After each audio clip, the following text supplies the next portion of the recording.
الرحمن الرحيم. اللهم صل على محمد وآل محمد.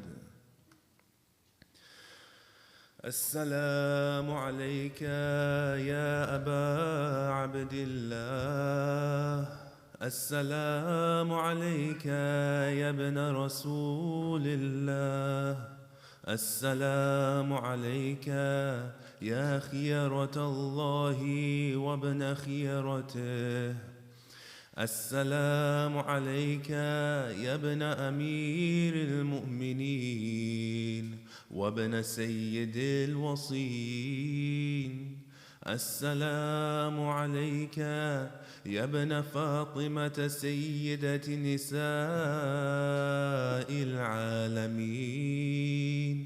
السلام عليك يا ثار الله وابن ثاره والوتر الموتور.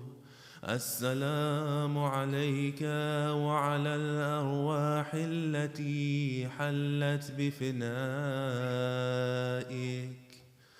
عليكم مني جميعا سلام الله أبدا ما بقيت وبقي الليل والنهار.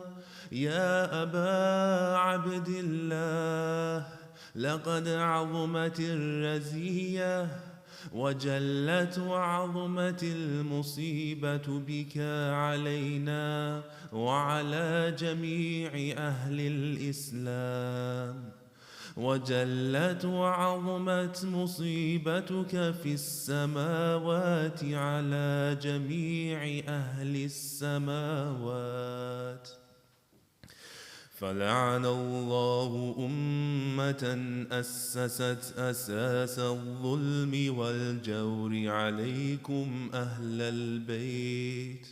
ولعن الله أمة دفعتكم عن مقامكم وأزالتكم عن مراتبكم التي رتبكم الله فيها. ولعن الله أمة قتلتكم. ولعن الله الممهدين لهم بالتمكين من قتالكم. برئت إلى الله وإليكم منهم ومن أشياعهم وأتباعهم وأوليائهم. يا أبا عبد الله، إني سلم لمن سالمكم وحرب لمن حاربكم إلى يوم القيامة. ولعن الله آل زياد وآل مروان. ولعن الله بني أمية قاطبة. ولعن الله ابن مرجانة. ولعن الله عمر بن سعد. ولعن الله شمرا. ولعن الله أمة أسرجت وألجمت وتنقبت لقتالك بأبي أنت وأمي. لقد عظم مصابي بك، فأسأل الله الذي أكرم مقامك وأكرمني بك أن يرزقني طلب ثارك مع إمام منصور من أهل بيت محمد صلى الله عليه وآله. اللهم اجعلني عندك وجيها بالحسين عليه السلام في الدنيا والآخرة. يا أبا عبد الله، إني يتقرب إلى الله وإلى رسوله وإلى أمير المؤمنين وإلى فاطمة وإلى الحسن وإليك بموالاتك، وبالبراءة ممن قاتلك ونصب لك الحرب، وبالبراءة ممن أسس أساس الظلم والجور عليكم، وأبرأ إلى الله وإلى رسوله ممن أسس أساس ذلك وبنى عليه بنيانه، وجرى في ظلمه وجوره عليكم وعلى أشياعكم. برئت إلى الله وإليكم منهم، وأتقرب إلى الله ثم إليكم بموالاتكم وموالاة وليكم، وبالبراءة من أعدائكم والناصبين لكم الحرب، وبالبراءة من أشياعهم وأتباعهم. إني سلم لمن سالمكم، وحرب لمن حاربكم، وولي لمن والاكم، وعدو لمن عاداكم. فأسأل الله الذي أكرمني بمعرفتكم ومعرفة أوليائكم، ورزقني البراءة من أعدائكم، أن يجعلني معكم في الدنيا والآخرة، وأن يثبت لي عندكم قدم صدق في الدنيا والآخرة، وأسأله أن يبلغني المقام المحمود لكم عند الله، وأن يرزقني طلب ثاري مع إمام هدى ظاهر ناطق بالحق منكم. وأسأل الله بحقكم وبالشأن الذي لكم عنده أن يعطيني بمصابي بكم أفضل ما يعطي مصابا بمصيبته، مصيبة ما أعظمها وأعظم رزيتها في الإسلام وفي جميع السماوات والأرض. اللهم اجعل لي في مقامي هذا ممن تناله منك صلوات ورحمة ومغفرة. اللهم اجعل محياي محيا محمد وآل محمد، ومماتي ممات محمد وآل محمد. اللهم إن هذا يوم تبركت به بنو أمية وابن آكلة الأكباد اللعين بن اللعين، على لسانك ولسان نبيك صلى الله عليه وآله، في كل موطن وموقف وقف فيه نبيك صلى الله عليه وآله. اللهم لعن أبا سفيان ومعاوية ويزيد بن معاوية، عليهم منك اللعنة أبد الآبدين. وهذا يوم فرحت به آل زياد وآل مروان بقتلهم الحسين صلوات الله عليه. اللهم فضاعف عليهم اللعن منك والعذاب الأليم.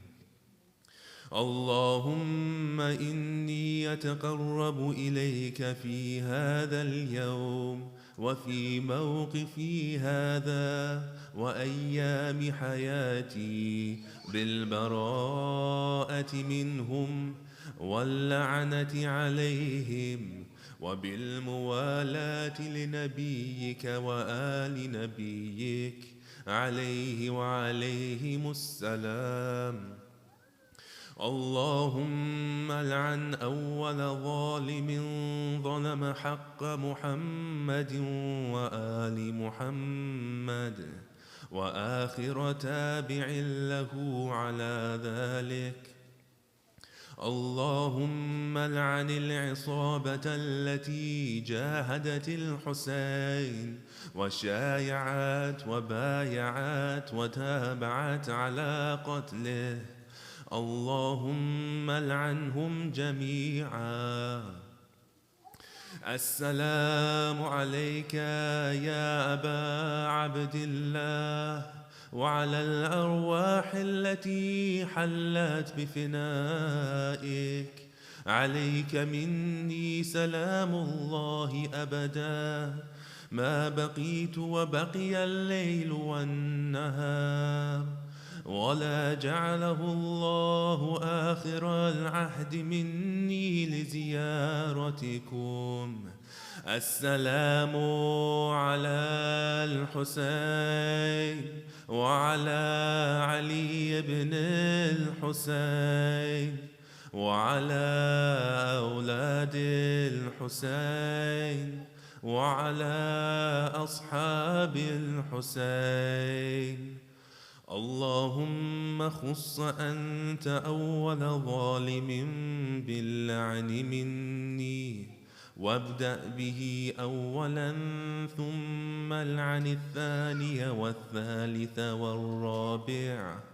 اللهم العن يزيد خامسا، والعن عبيد الله بن زياد وابن مرجانة وعمر بن سعد وشمرا وآل أبي سفيان وآل زياد وآل مروان إلى يوم القيامة.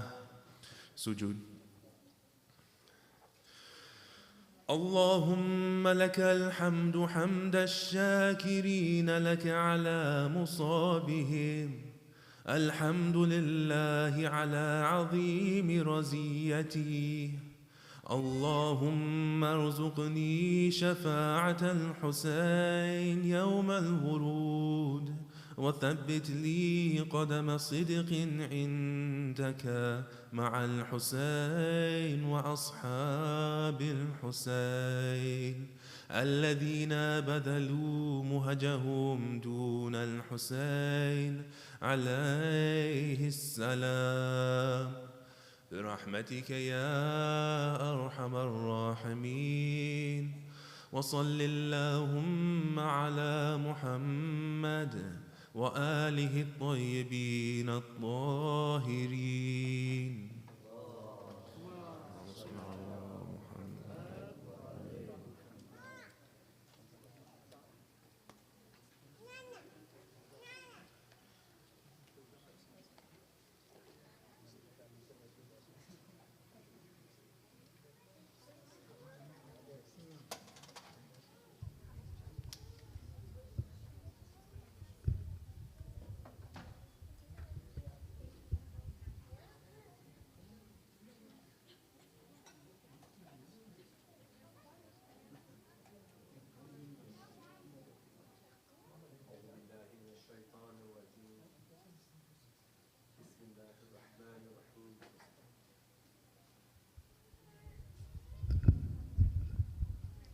أعوذ بالله من الشيطان الرجيم. بسم الله الرحمن الرحيم. Assalamu alaikum to everybody, and welcome to those joining us here or online to commemorate the tragedy of Karbala. Tonight, after Maghrib, will be the night of the first of Muharram and also the first night of our lecture series by our esteemed scholar. Thank you for joining us to commemorate this. This is a 10-day period of grief, commemoration, hopefully reflection, and learning from the lives of our Ahlul Bayt. We're going to begin our program tonight, as always, with the recitation of the Holy Quran. I'd like to invite up Hadi Rizvi to lead us in that recitation. Let's send a loud salawat for him.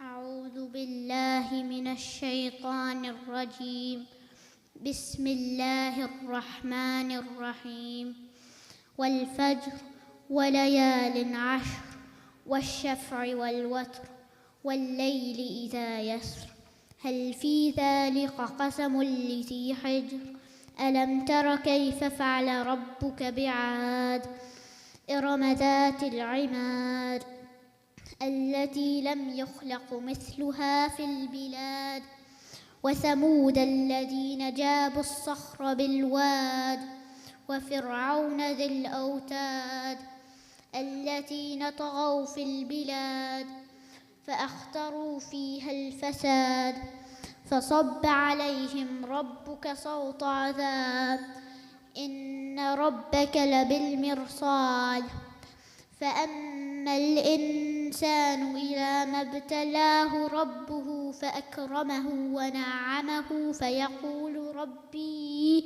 أكرمن وأما إذا ما ابتلاه فقدر عليه رزقه فيقول ربي أهانن كلا بل لا تكرمون اليتيم ولا تحاضون على طعام المسكين وتأكلون التراث أكلا لما وتحبون المال حبا جما كلا إذا دكت الأرض دكا دكا وجاء ربك والملك صفا صفا وجيء يومئذ بجهنم يومئذ يتذكر الإنسان وأنى له الذكرى يقول يا ليتني قدمت لحياتي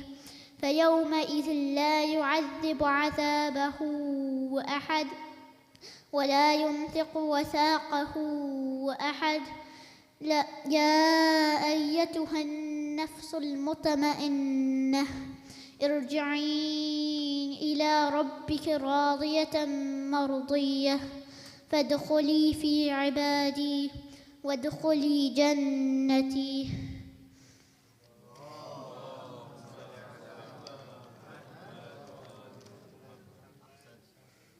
Now I'm going to read the translation.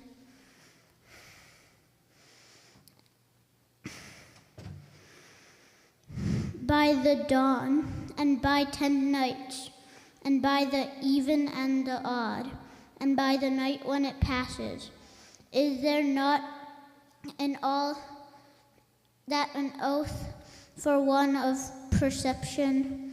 Have you not considered how your Lord dealt with Ad, with Iram, who had lofty pillars, like the likes of whom had never been created in the land, and Thamud, who carved out the rocks in the valley, and Pharaoh, owner of the stakes, all of whom oppressed with the lands and increased therein the corruption.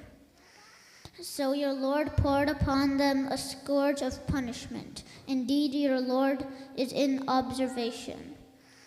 And as for man, when his Lord tries to put him and is generous to him and favors him, he says, my Lord has honored me. But when he tries him and restricts his provision, he says, my Lord has humiliated me.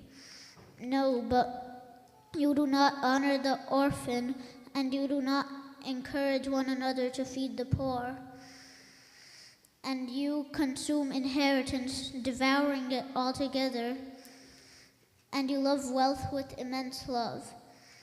No, when the earth has been leveled, pounded and crushed, and your Lord has come, and the angels rank upon rank, and brought within view that day is hell, that day man will remember.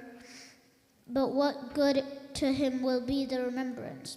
He will say, oh, I wish I had sent ahead some good for my life.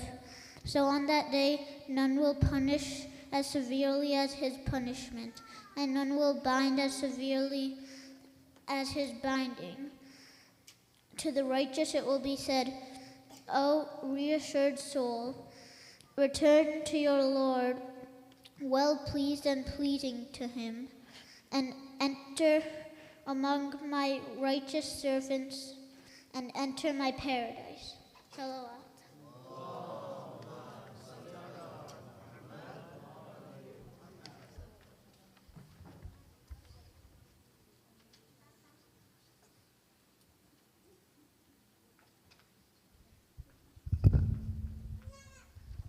Ahsant.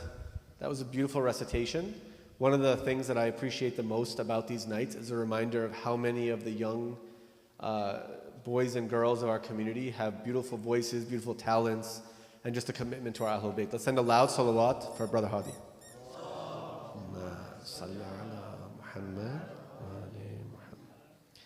Before we continue on, I just want to take a second to recognize our sponsors for the evening. They are Brother Muhammad Abbas and Brother Kazim Raza. Let's recite a Fatiha for their marhumin and the marhumin of everybody present. We'll start with a loud salawat.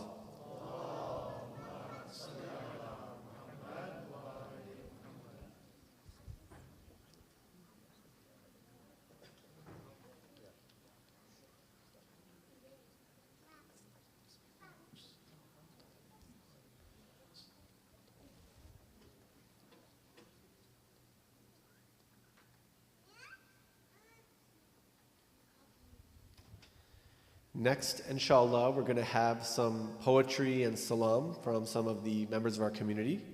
First, I want to invite up Brother Ali Ibrahim to recite a salam. Let's send a loud salawat to bring him up.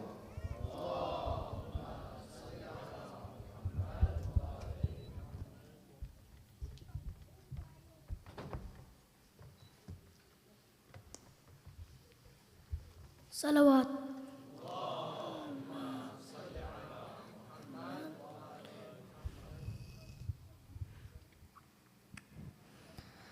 La ilaha illallah Muhammadur Rasulullah Aliyun waliyullah wa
has come.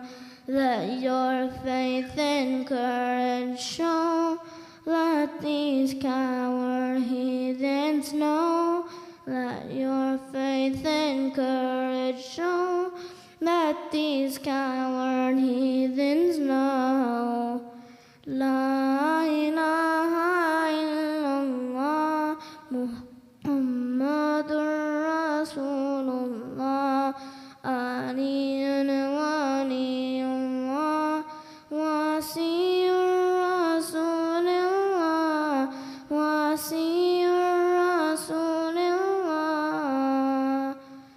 Oh my lions of Jaffa, oh my Qasim and Azhar, if not for your martyrdom, this battle would not be won. If not for your martyrdom, this battle would not be won.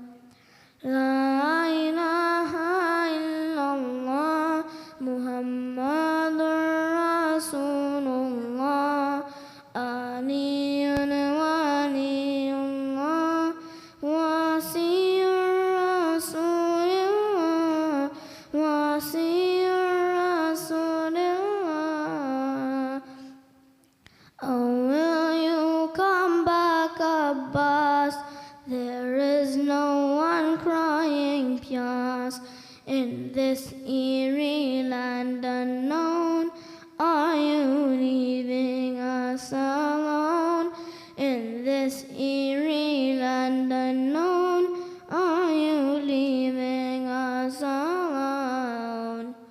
La ilaha illallah Muhammadur Rasulullah Aliyun waliyullah Wasiyur Rasulullah Wasiyur Rasulullah.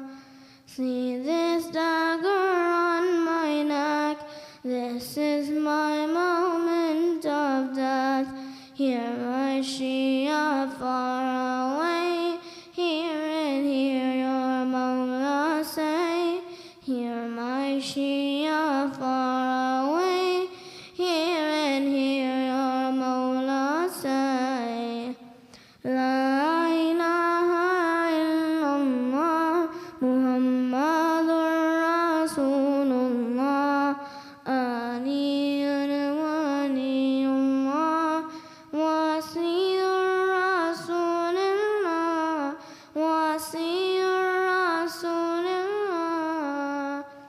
With every beat, every breath, oh Allah, until my death.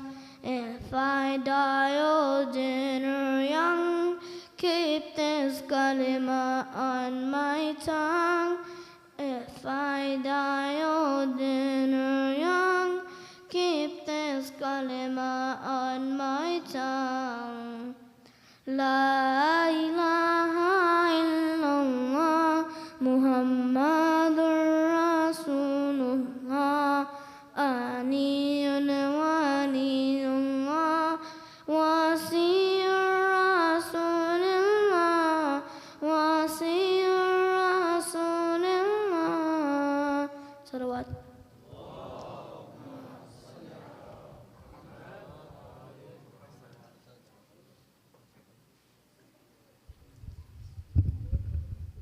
Thank you for that beautiful recitation. Let's send one more loud salawat for Brother Ali.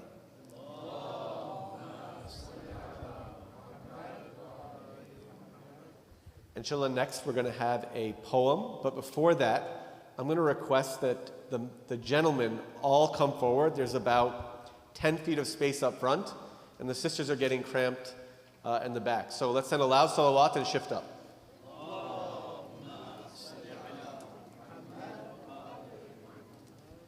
Thank you. So next up we'll have a poem by Sister Salaha Akil. Let's bring her up with a loud salawat.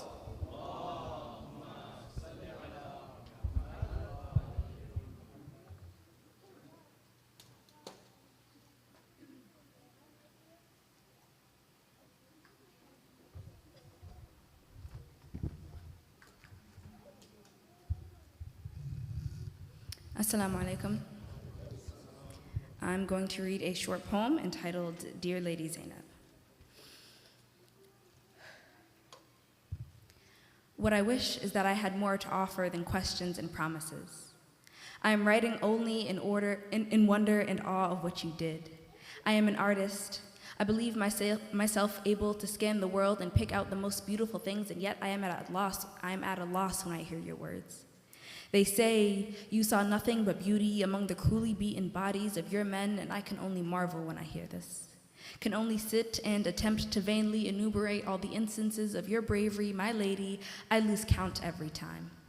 And your survival of these moments is only half the reason why. How did you survive this? The loss of those you love with no chance to mourn them. How did you traverse a torrid desert with back bent and bruised feet, bearing such burdens of sorrow and pain, and still remain strong enough to know your name? Speak your mind and reclaim this place in the world that was taken from you. I am a poet, which is to say I wish only to have heard you on that day, in that moment. Speak your words to Yazid's court and watch all the faces turn to you.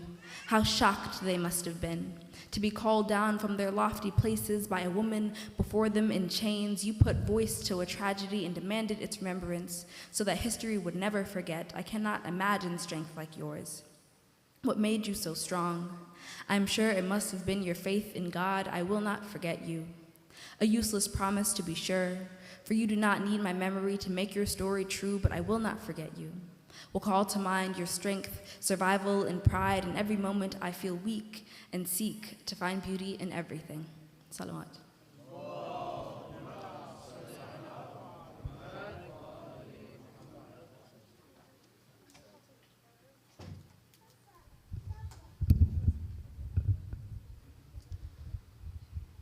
Thank you for that beautiful and heart-wrenching recitation of poetry. Let's send a loud salawat for Sister Salah.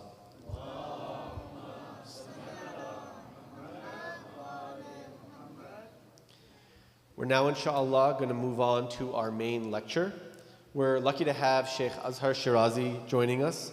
He's the resident scholar of MCC in Atlanta.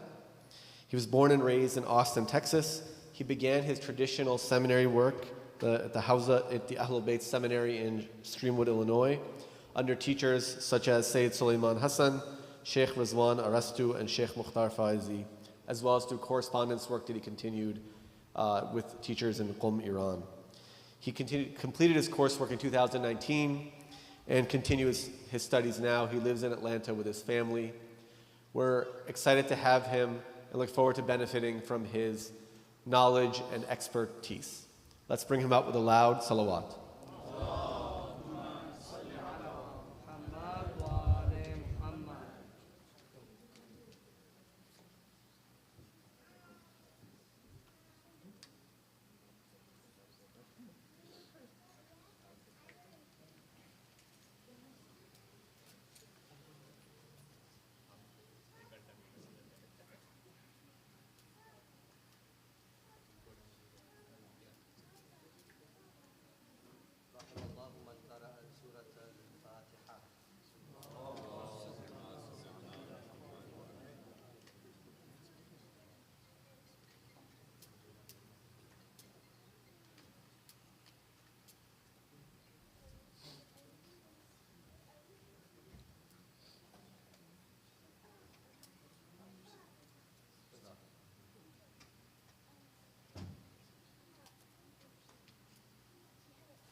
فاطر السماوات والأرضين ثم الصلاة والسلام على أشرف الأنبياء والمرسلين سيدنا ومولانا أبي القاسم المصطفى محمد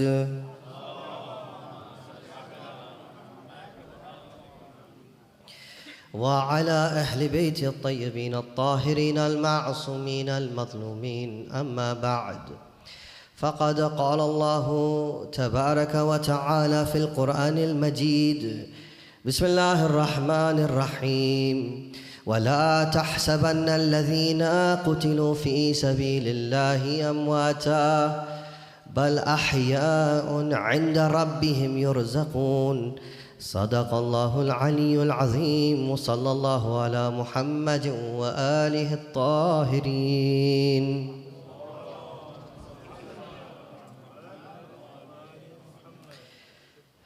My respected elders, brothers and sisters in Iman, Assalamu alaikum wa rahmatullahi wa barakatuh. Once again, we have been given tawfiq from Allah subhanahu wa ta'ala to join the mu'mineen in our localities and across the world, and to be in the presence of the angels of God as they commemorate the tragedy and the sublime sacrifice of Sayyid al-Shuhada Imam Hussain alayhi salatu wassalam. Allahumma salli.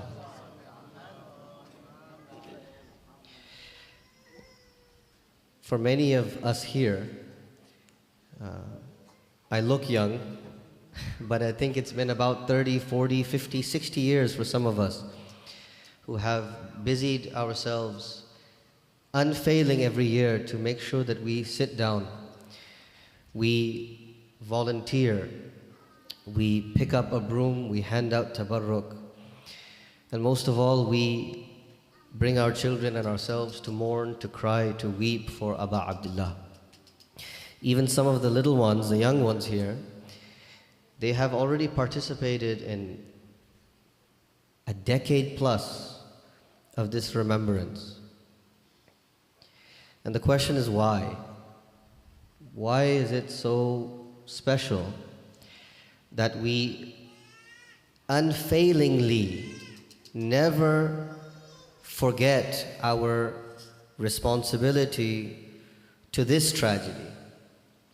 What is so unique and special about it? For in reality, we have lived in times in which we have seen tragedies come and go. Some of us here remember 9/11, in which many more people than the 72 ashab of Imam Hussain were tragically killed. We lived through the Iraq War, in which it is said 1 million Iraqis lost their life, and for what? Because of injustice, wrongdoing.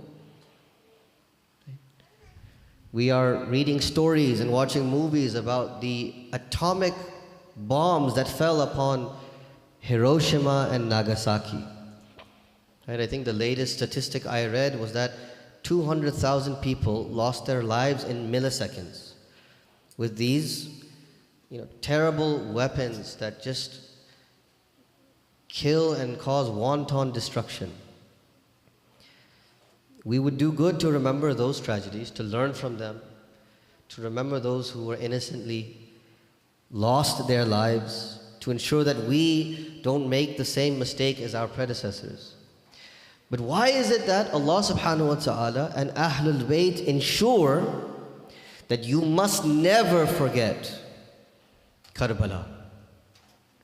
That you must never forget the day of Ashura. To such an extent that Imam Ja'far as-Sadiq alayhi salatu wasalam,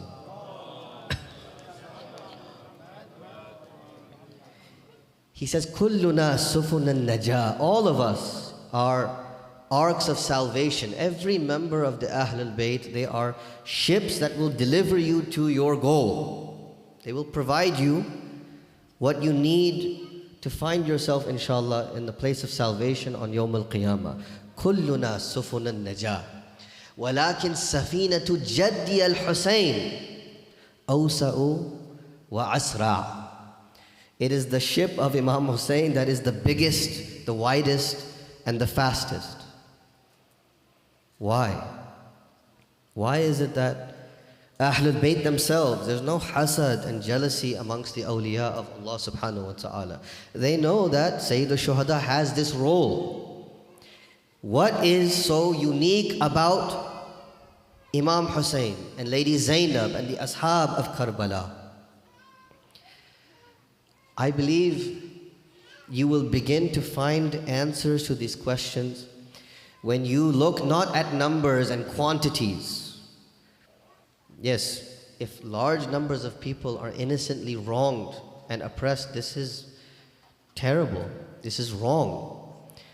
And we are the people in which the Quran, we follow the book of Allah subhanahu wa ta'ala that says, Man qatala nafsan bighayri nafsin aw fasadin fil ard, فَكَأَنَّمَا قَتَلَ النَّاسَ جَمِيعًا. Even if you kill one innocent soul, wrongly, unjustly, it is as if you have killed all of humankind.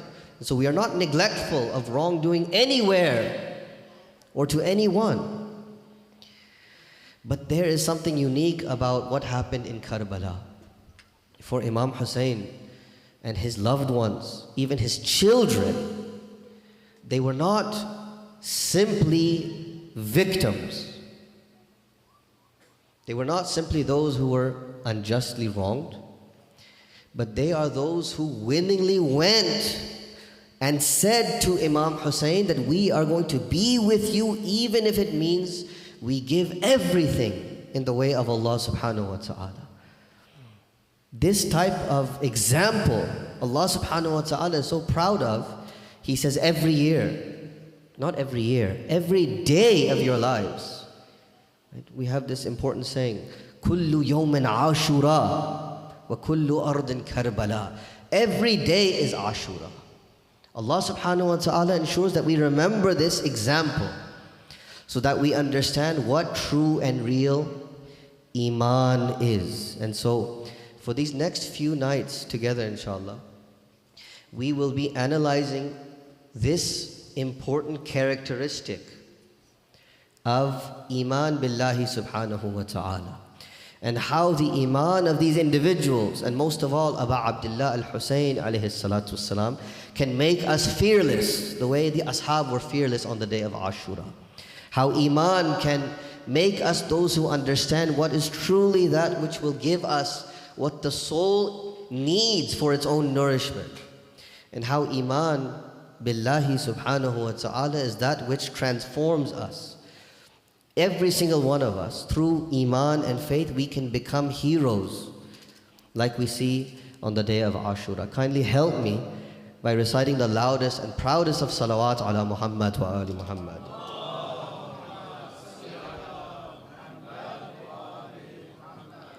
Iman, faith. We have to be careful how we understand what this word is, because the way that sometimes faith is translated in our cultural context here in the West may give rise to misunderstanding. We'll be talking about these misunderstandings in just a moment. But we can skip everything I have to say, and we can just look at the examples and the stories of the lives of the awliya of Allah. I don't have to waste your time with analysis and analysis paralysis, as they say. Habib ibn Madahir, how old was he on the day of Ashura? He was 75 years old, 76 years old. But nothing could keep him. No boycott, no hisar, no villainy, and hundreds of miles could not keep him from being with those who Allah subhanahu wa ta'ala loved most. Hur ibn Yazid al-Riyahi. He's the most profound example of a career man. You cannot find a more decorated individual. A commander, the greatest warrior in the army of Yazid, of Ibn Ziyad. But when he saw himself teetering between heaven and hell, he said, I will never do anything so that I would fall into the pits of hellfire and be away from the mercy of Allah subhanahu wa ta'ala. Lady Zainab salamullahi alayha. Please recite salawat.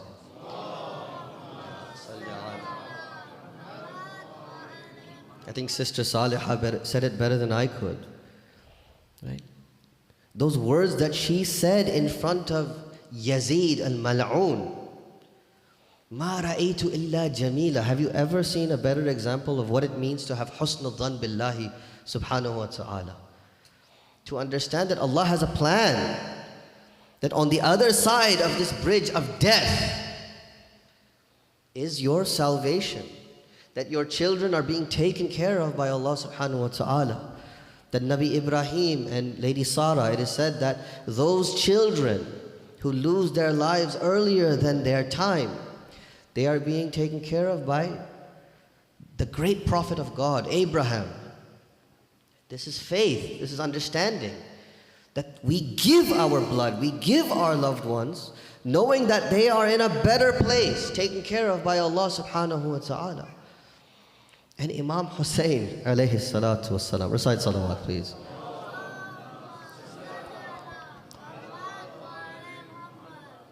When he was holding Ali Asghar in his arms, what was he saying? Inna lillahi wa inna ilayhi raji'un ridan biqada'ihi wa tasliman li amri. I am pleased with your decree. We belong to you and to you we are returning. He understands that this young beloved child of his is a gift of Allah subhanahu wa ta'ala. This is faith. This is trust. And this is what Iman is. And so, inshallah, for these next few nights, we hope to analyze what is this Iman, so that we can inculcate just a fraction of what the ashab of Imam Hussein had with them, the family of Ahlul Bayt and Imam Hussein, so that inshallah we can follow in their footsteps and we do honor by them, not by simply crying and weeping tears, although we will do that. Not simply by lamenting and reciting poetry, although we will do that to honor our third Imam. But the greatest of honorings that we can do is to walk his path, to follow in his footsteps. And so for that tawfiq, inshallah, recite salawat ala Muhammad wa ali Muhammad.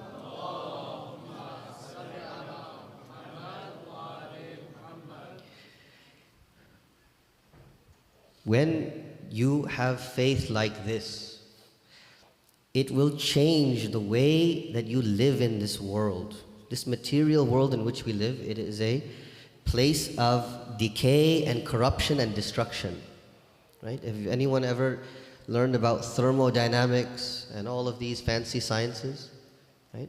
Systems of science, they slowly decay, right? They increase in their entropy and all of this fancy stuff. I learned that a long time ago. If you want to enliven a place, you want to refurbish a building, you have to put in energy. You have to put in your heart, your soul into this building if you want it to look as beautiful as it is, right?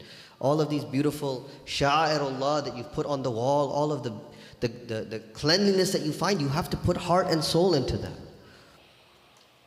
And that is why Allah subhanahu wa ta'ala, He gives us these examples. Istajibu lillahi wa lirrasuli idha da'akum lima yuhyikum.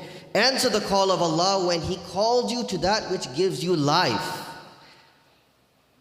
That's what Imam Hussein is meant to be. It's meant to be something to awaken our dead souls.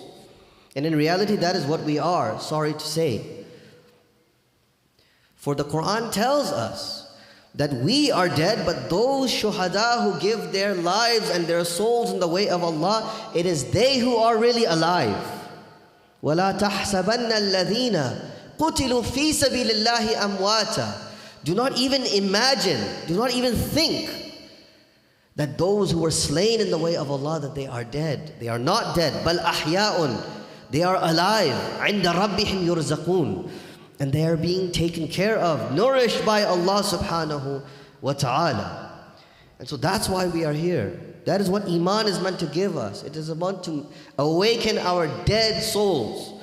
Those souls that go in and out of a cubicle in an office day in and day out, chasing after this thing of the dunya, paying this bill, trying to get this car and this.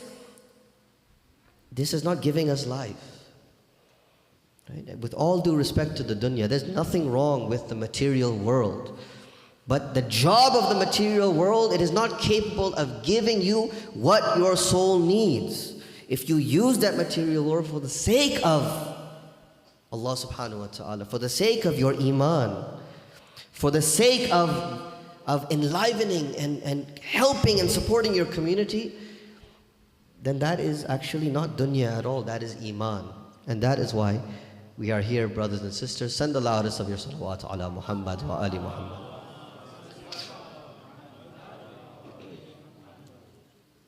Our topic for these next few nights, inshallah, will be iman, faith, trust in Allah subhanahu wa ta'ala. Before we can begin understanding iman proper, we need to spend a few moments understanding what iman is not. And so there are 3 pillars that we will share today to help us understand what iman is not and what iman has nothing to do with. Number 1, iman is not information in your brain. It is not info. It is not biodata. Right? There are many philosophers and academics and PhD students who have studied the religion of Islam and the life of Rasulullah and the life of Ahlul Bayt and the life of the companions of the Prophet Muhammad, and they've done all of this research. They have a lot of biodata. They have a lot of information. But that is not necessarily what iman is. For there are many people who know stuff. They have things in their brain, but there is no commitment to that information. For they will go to their corridors of learning, they'll open up a book, and then they will close the book and they will go to the bar 10 minutes afterwards. I'm very tired. I need to relax. Umar ibn Sa'ad al-Na'in, I assure you, he knew that Allah subhanahu wa ta'ala is the wajib al-wujud of this universe. He understood that there was a God and that God created the universe and that God created this world with certain laws and sunan, and He has rububiyyah and He deserves ubudiyyah, and He is the razik of the universe. And there was Prophet Muhammad, in which Allah subhanahu wa ta'ala, because He's latif, He must send a messenger to speak to us and to help us understand the religion, because we cannot go knocking on the door of God. Allah subhanahu wa ta'ala is muta'ali, He's too great for that. He's transcendent. He knew all of these things. He knew that Imam Hussein alayhi salatu wasalam was God's representative on earth. From the 3rd of Muharram until the 9th of Muharram, he was in negotiations between Imam Hussein and Ibn Ziyad and Yazid to try and stop this battle from taking place. He knew. He had the right stuff in his brain, in his mind. But when it came to Ibn Ziyad saying, if you do not get the bay'ah of Hussein or the head of Hussein, then you will lose the governorship of Ray, that ancient city of Iran, of Khurasan, that he was promised, that you are going to take over that land, and with that land you will have the seat of power, and with that power you will have wealth and dignity and prestige, or so he thought. Because his iman and his commitment was not to Allah and His Messenger, but to riches and wealth and power, he ended up being the one to take the life of Sayyid al-Shuhada, Imam Hussein alayhi salatu wasalam. Recite salawat, please. Iman is a type of loyalty to the truth. Is a type of commitment and love and understanding. We will talk more about this inshallah in the coming nights. But the second pillar of what iman is not blind. You might have heard this before with maybe your neighbors or your friends in different places, that faith is a type of blind faith. You know, they imagine that, for example, true faith is when you just jump off a cliff and you just hope to God that there'll be a net underneath there, right? But by no means is iman meant to be blind. If you look at the ashab of Karbala, you will see that these are individuals who at every moment Imam Hussein was constantly ensuring, do you know what you are going to? Do you know who you are serving? Do you know what is at the end of all of this? They were fully aware, fully cognizant. Let me give you an example in the life of Rasulullah sallallahu alayhi wa alihi wa sallam. Ma salli ala Muhammad wa ali. The Quraysh, they did their utmost to try and stop the Prophet from his mission. They first began mocking him, insulting him, calling him a magician. And then when that didn't work, they decided that they were going to up the ante. And eventually, when they realized they couldn't bribe the Holy Prophet, they decided to boycott him. This was known as the Hisar of Abu Talib, of Banu Hashim. This boycott lasted 3 years, in which for 3 years Rasulullah and the Muslims were not allowed to deal with the Meccan society. They were not allowed to marry, they were not allowed to fraternize, but most of all, they were not allowed to do any engagement in commerce. That means that they were not allowed to eat. They had no way of nourishing themselves. And this is why another name for these 3 years of the Hisar of Banu Hashim is the 3 years of starvation. The Rasulullah teaches the Muslims how to tie rocks around their stomachs so that they can try to alleviate some of the hunger pangs. They would eat leaves off of the trees. They would get nourishment from whatever they could, dirt, dust, whatever they could. Whenever someone would smuggle in a date or 2 or 3, they would cut that into 15, 20, 30 pieces and they would share that amongst each other. This time, in which we could do probably 10 lectures on the difficulty of this Hisar, it is said was so difficult that this was the reason why Abu Talib and Lady Khadija passed away from this world. She dedicated all of her wealth for the sake of allowing the Muslims to survive. She was the richest individual in all of Arabia. She was known as Malikat Quraysh, the queen of the Quraysh. One of her merchant caravans was wealthier and more successful than every other merchant caravan in Arabia put together. And every single penny went to help these starving Muslims. That let me pay essentially what amounts to $1 million to this one polytheist so that they can give me a box of dates. So we can smuggle something in so that Rasulullah has something to eat. Right? And when Quraysh, at the end of this 3 years, they came to the Prophet thinking, now we can buy Rasulullah. Now we have broken him. The Prophet says, if you give me the sun in my right hand and the moon in my left hand, I will still not give up my mission for the sake of Allah subhanahu wa ta'ala. This is what Iman is, brothers and sisters. Recite salawat ala Muhammad wa ali Muhammad.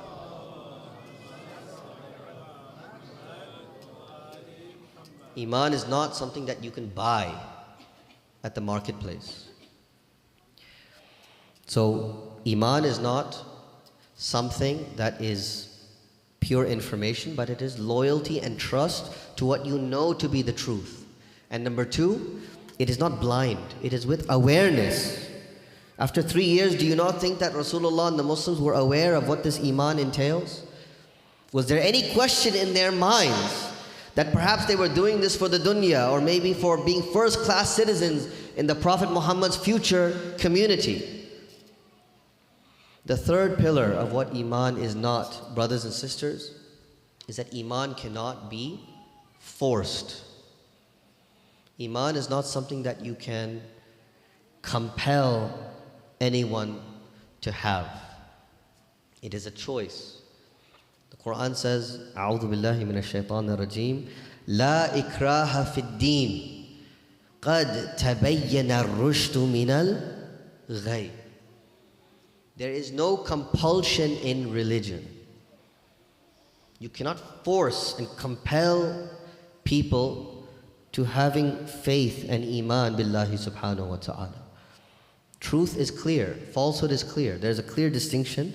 You have to make that decision on your own terms. And this is a lesson and an important reminder for us parents.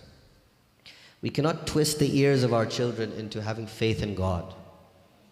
We cannot scream and shout and yell at them until they believe in Allah subhanahu wa ta'ala. Shaykh Mutahari gives the example of a rose in a rose garden.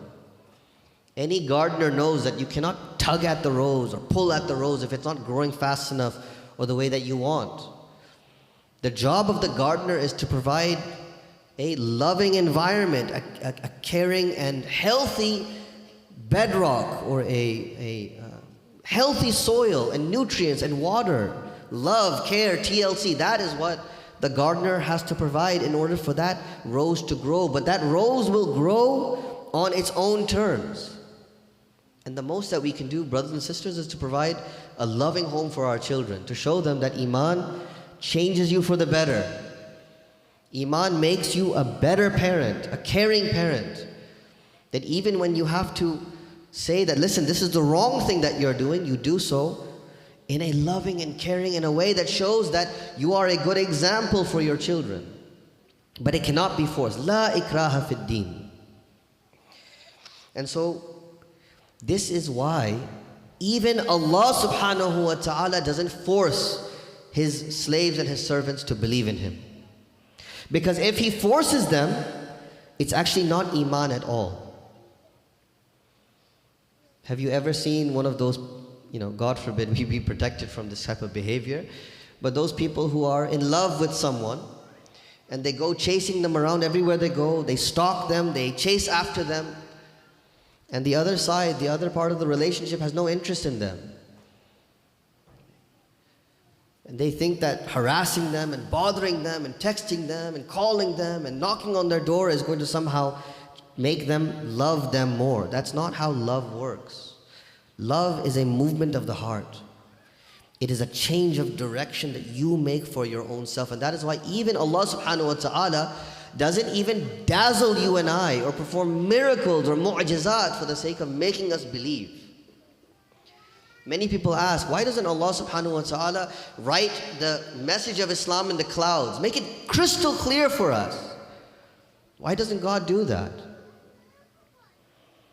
Wouldn't it be easier if Allah just sends miracles every day just to remind us, listen, I'm there, I'm around, believe in me.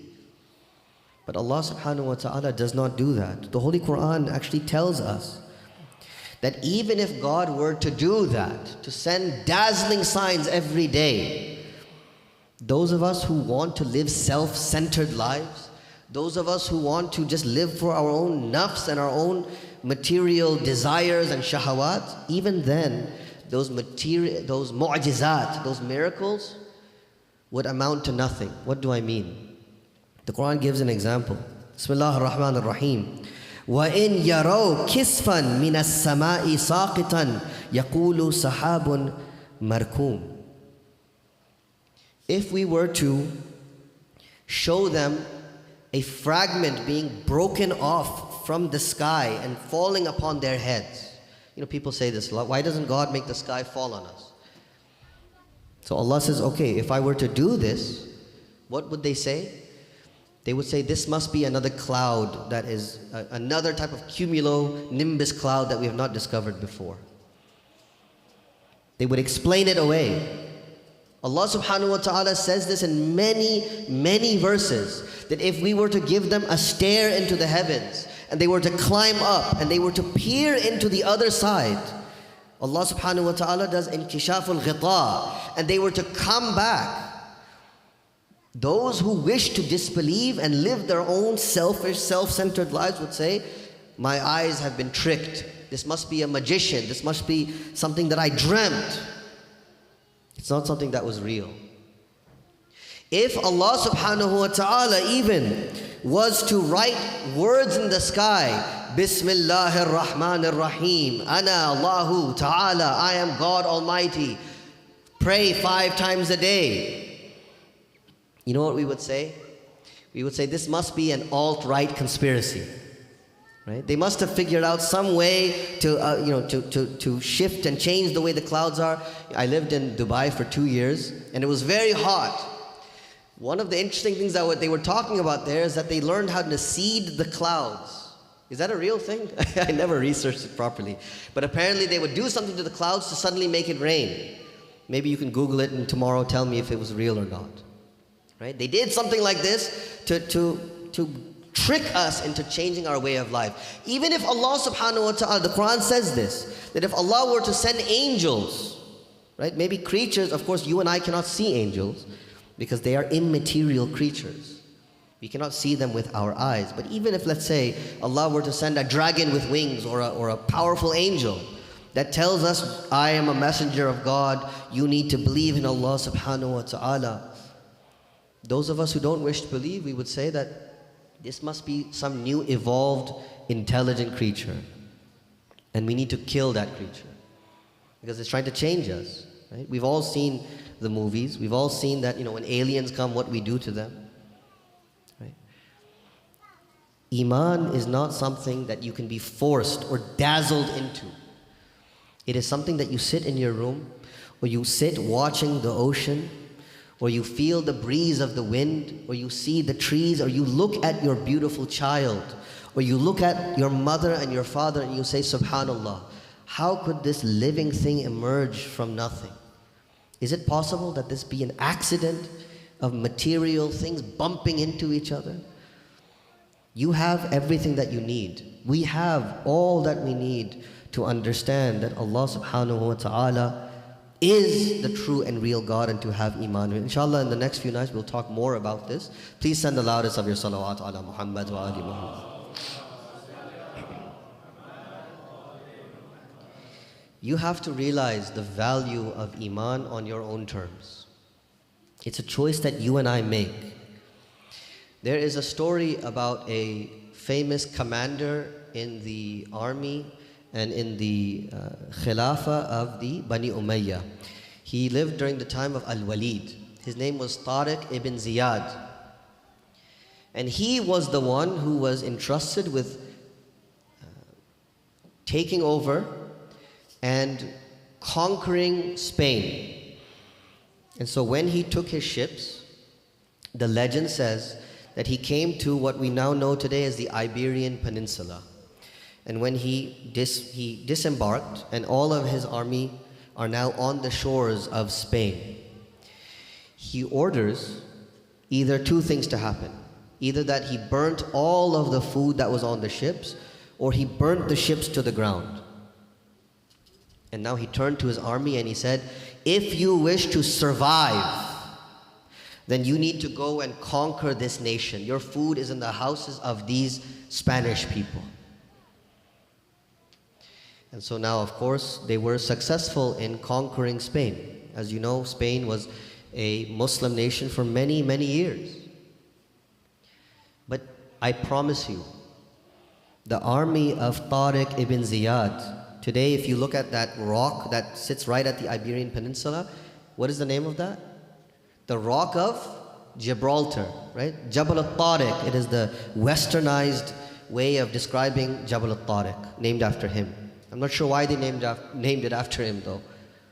Right? Because I promise you, his army had no iman in him or the one whom he served. When they went to fight that war, I promise you, they were fighting for survival. They were fighting for food. They were fighting to make sure that they can go home to their children, to their wives, to their loved ones. This is not iman, brothers and sisters. I want to instead show you an example of what iman is. Help me with the salawat ala Muhammad wa ali Muhammad.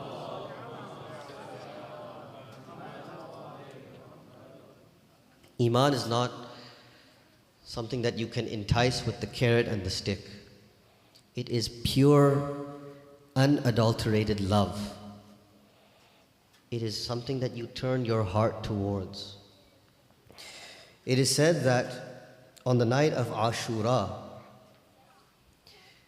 there were, as you know, men, women, and children who were sitting in various tents. In some of those tents, there were individuals who were doing tasbih and tamheed and dhikr of Allah subhanahu wa ta'ala, reciting Quran.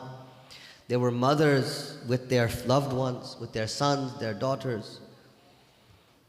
And there were also some who were actually preparing themselves, sharpening their swords. It is said that there was one tent that was made just for haircuts and grooming themselves. They wanted to look as beautiful and as handsome as they could on the day of Ashura. It is said that two companions were speaking to one another and one of them began telling jokes. This is the night of Ashura. They are laughing, we are crying. And so the companion says, why are you telling jokes on a night like this? The companion said, I have nothing but joy in my heart because tomorrow I'm going to be in the presence of Allah subhanahu wa ta'ala. It is said that on the night of Ashura, Imam Hussein spent every moment that he could to tell his companions, I want you to go home, leave. He gathered his companions at the very end of the night. He lit a fire between all of them. They are now in a circle. And you can imagine the scene in which they are watching the Imam Hussein and the light flicker off of his blessed face. And the Imam says, my companions, tomorrow anyone who stays with me is going to die.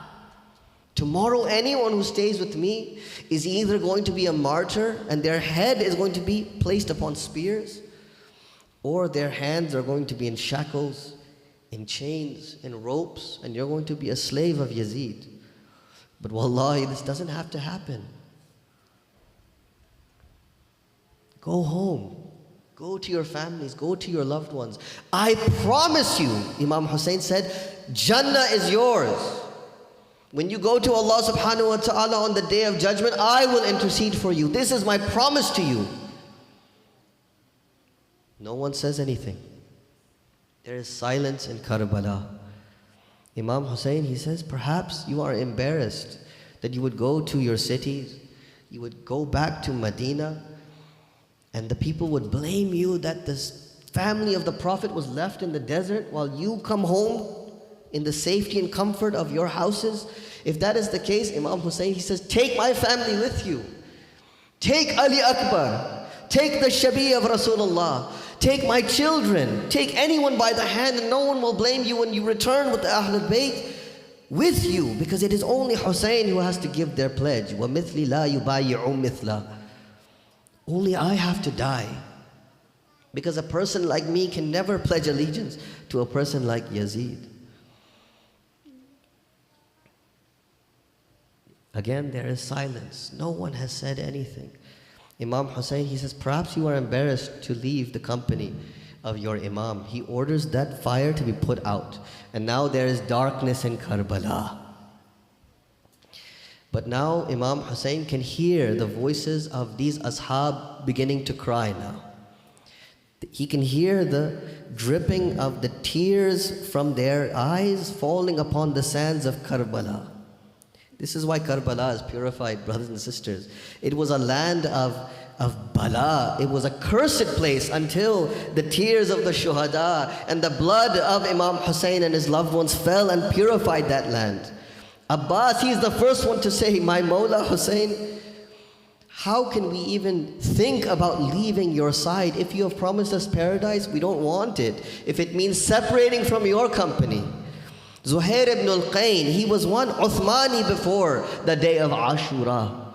Something happened when he spoke to Imam Hussein such that he now says, oh Hussein, if you were to kill me and only to allow me to raise back again and for me to die 1,000 times, that I protect you and your family and your loved ones, and let them kill me 1,000 times. This is Iman, brothers and sisters.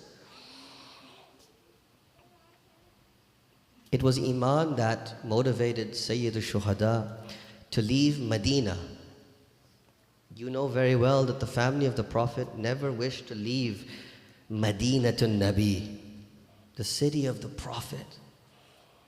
Why? because Imam Hussein has to do his responsibility.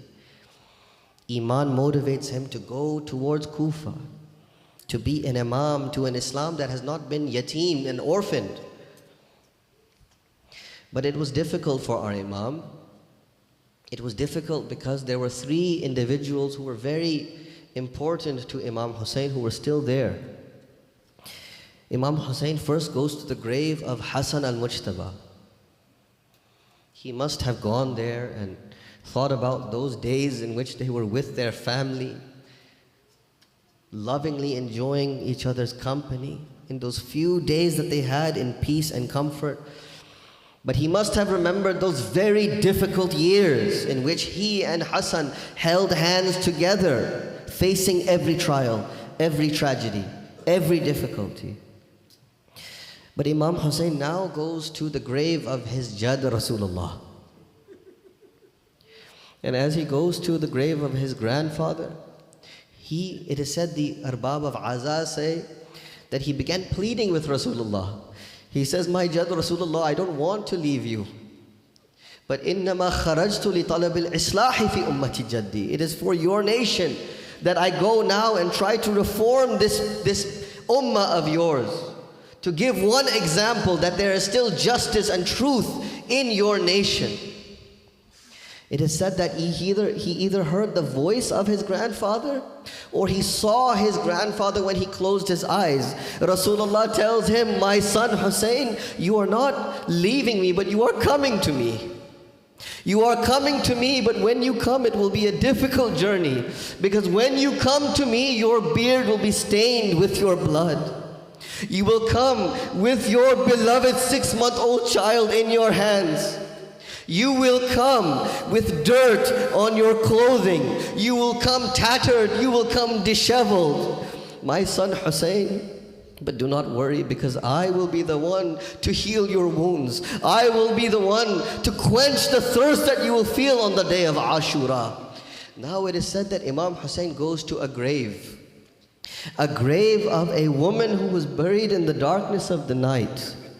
It is said that this woman was buried alongside 10 false graves. It is only Hussein ibn Ali who knows where the grave of his beloved mother Zahra is. And so he comes gharib to the grave of Zahra salamullahi alayha.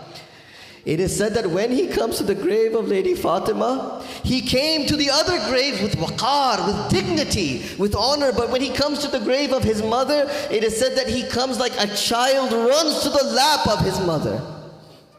Look at Hussein as he sleeps next to the grave of Lady Zahra. The tears that fall from his eyes, they are muddying this grave. He must have remembered those days of happiness, but it is the life of Hussein that every happiness that he experienced was mixed with tears. It was mixed with sadness and hardship. Even the birth of Hussein was such that when Lady Fatima carried this beloved child in her arms, she was smiling. And she gave this beloved child to Rasulullah. Rasulullah gave this young baby the name Hussein. But then suddenly Lady Fatima sees that Rasulullah has closed his eyes, as if he has a great burden that he is carrying.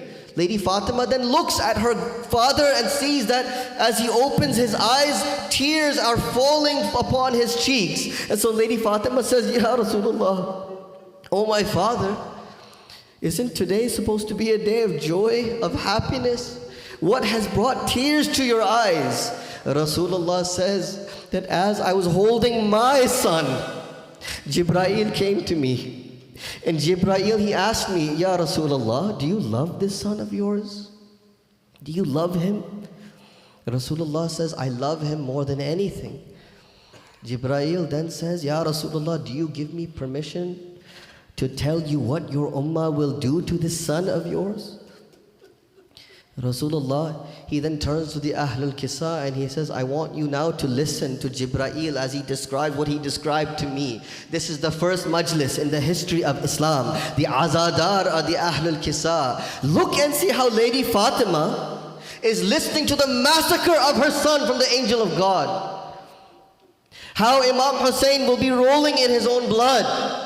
How Imam Hussein alayhi salatu wassalam will see Qasim's shattered spine. How Ali Akbar will have a lance in his chest. How can Lady Fatima hear these words? Lady Fatima says, Ya Rasulullah, I'm listening to all of this, and if this must happen to my son, may I ask you, will you be there for my Hussein on that day? No, my beloved daughter, I will not be there. Will Ali be there? No, Ali will not be there. How about Hassan al-Mujtaba? Will my son be there to be by the side of my Hussein? No, Lady Fatima, my beloved daughter. He will be ghareeb on the day of Ashura. Will I be there, Lady Fatima says. Will I be there for my son Hussein? Rasulullah says, no one will be there for Hussein. He will be alone on the day of Ashura. Lady Fatima says, if none of us will be there, will there at least be there? Will there be anyone to cry for my beloved Hussein?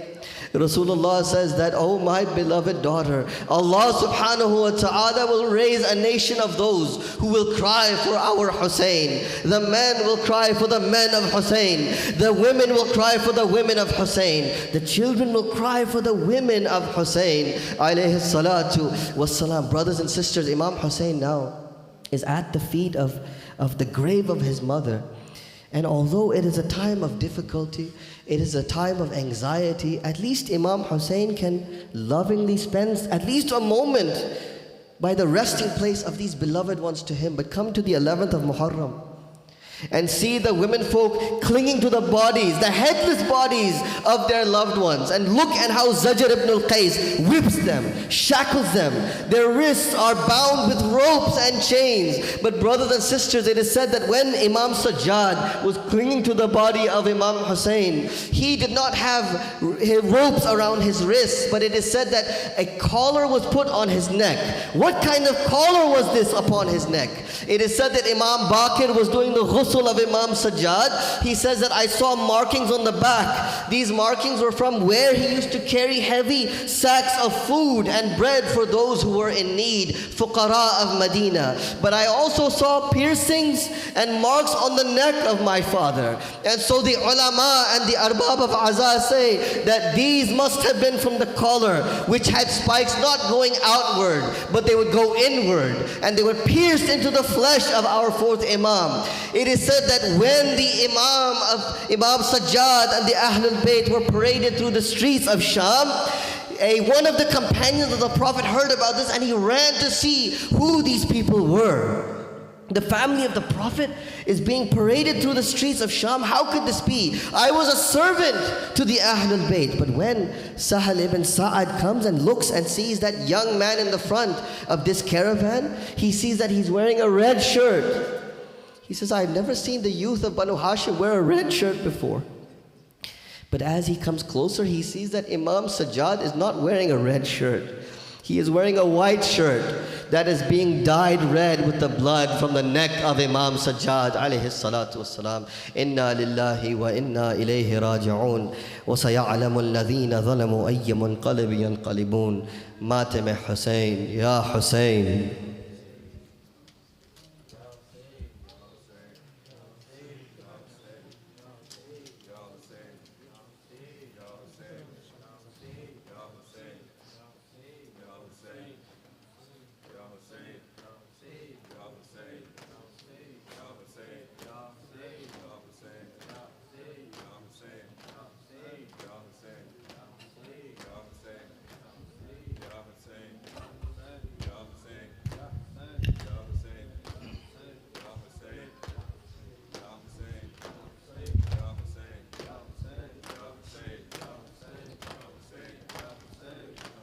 صلوات على محمد وآل محمد.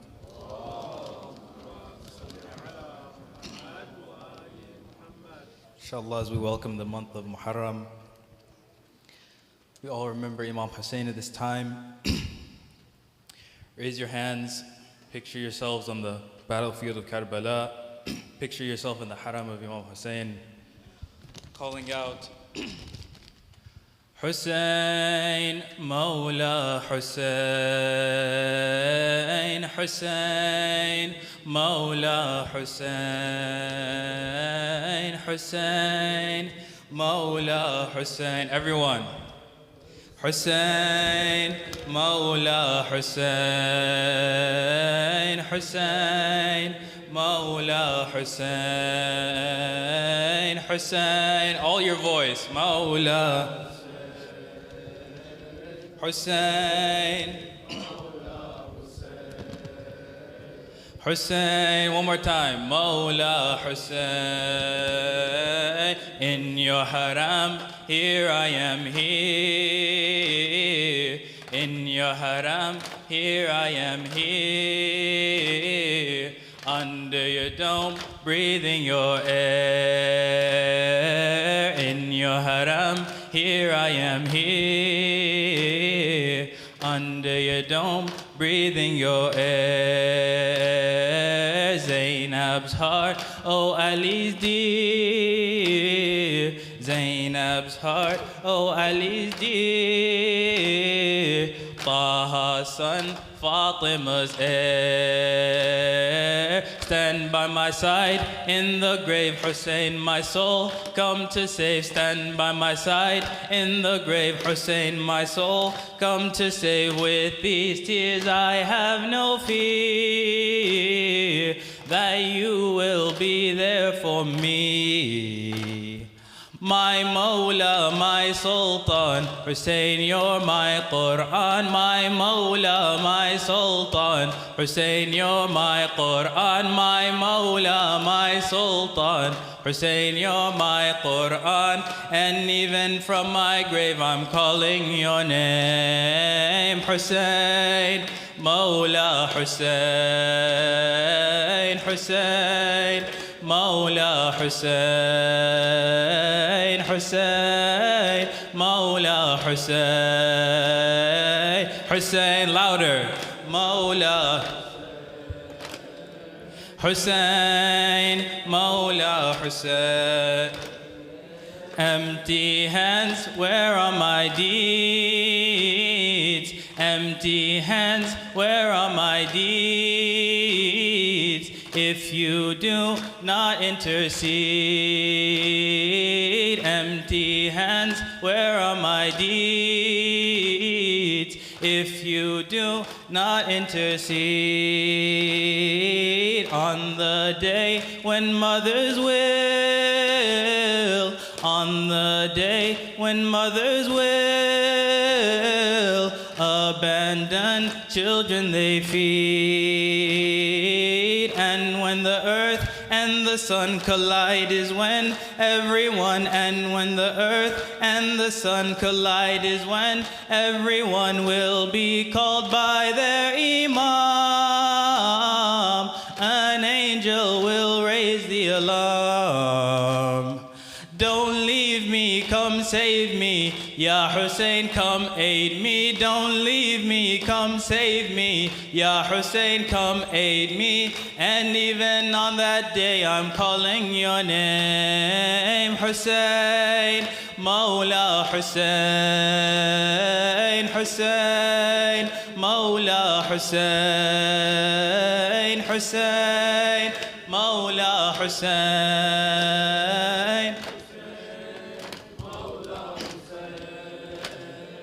And when the sand on me is thrown, and when the sand on me is thrown, and when my loved ones have all gone, and when the sand on me is thrown, and when my loved ones have all gone, left me alone in this strange home, left me alone in this strange home. Hussein, you won't leave me alone. And when the grave is crushing, breaking my chest, come listen. And when the grave is crushing, breaking my chest, come listen. Do you remember the days I beat my chest calling out your name? My certain you won't leave me broken. My Mawla, I'm certain you won't leave me broke. My Mawla, I'm certain you won't leave me broken. My Mawla, I'm certain you won't leave me broken. And even on that day I'm calling your name, Hussein, Mawla Hussein, Hussein, Mawla Hussein, Hussein, Mawla Hussein, Hussein. In your haram, here I am here. In your haram, here I am here. Under your dome, breathing your air. Zainab's heart, oh Ali's dear. Zainab's heart, oh Ali's dear. Taha's son, Fatima's heir. Stand by my side in the grave, Hussein, my soul come to save. Stand by my side in the grave, Hussein, my soul come to save. With these tears I have no fear that you will be there for me. My Mawla, my Sultan, Hussein, you're my Quran. My Mawla, my Sultan, Hussein, you're my Quran. My Mawla, my Sultan, Hussein, you're my Quran. And even from my grave I'm calling your name, Hussein, Mawla Hussein, Hussein, Hussein, Mawla Hussein, Hussein, Mawla, everyone. Hussein, Mawla Hussein, Hussein, Mawla. Empty hands, where are my deeds? Empty hands, where are my deeds? If you do not intercede on the day when mothers will, on the day when mothers will abandon children they feed. And when the earth and the sun collide is when everyone, and when the earth and the sun collide is when everyone will be called by their Imam. An angel will raise the alarm. Don't leave me, come save me. Ya Hussein, come aid me. Don't leave me, come save me. Ya Hussein, come aid me. Don't leave me, come save me. Ya Hussein, come aid me. And even on that day I'm calling your name, Mawla Hussein, Hussein, Mawla Hussein, Hussein, Mawla Hussein, Hussein, Mawla Hussein. Salawat ala Muhammad wa ala Muhammad.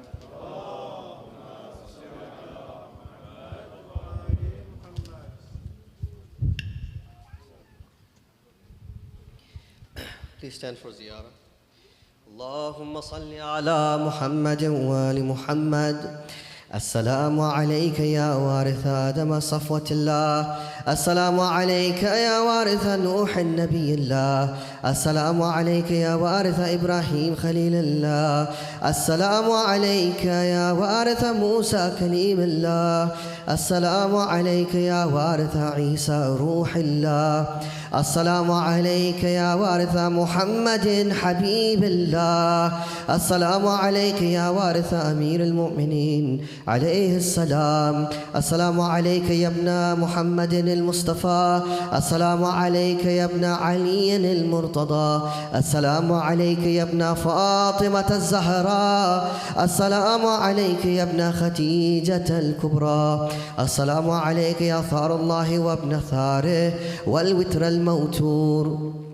أشهد أنك قد أقمت الصلاة وآتيت الزكاة وأمرت بالمعروف ونهيت عن المنكر وأطعت الله ورسوله حتى أتاك اليقين. فلعن الله أمة قتلتك، ولعن الله أمة ظلمتك، ولعن الله أمة سمعت بذلك فرضيت به. يا مولاي يا أبا عبد الله، وأشهد أنك كنت نورا في الإسلام الشامخة وأرحام المطهرة، لم تنجسك الجاهلية بأنجاسها ولم تلبسك من مدلهمات ثيابها. وأشهد أنك من دعائم الدين وأركان المؤمنين. وأشهد أنك الإمام البر التقي الرضي الزكي الهادي المهدي. وأشهد أن الأئمة من ولدك كلمة التقوى وأعلام الهدى والعروة الوثقى والحجة على أهل الدنيا. وأشهد الله وملائكته وأنبياءه ورسله أني بكم مؤمن وبإيابكم موقن بشرائع الدين وخواتيم عملي، وقلبي لقلبكم سلم وأمري لأمركم متبع. صلوات الله عليكم وعلى أرواحكم وعلى أجسادكم وعلى أجسامكم وعلى شاهدكم وعلى غائبكم وعلى ظاهركم وعلى باطنكم صلوات.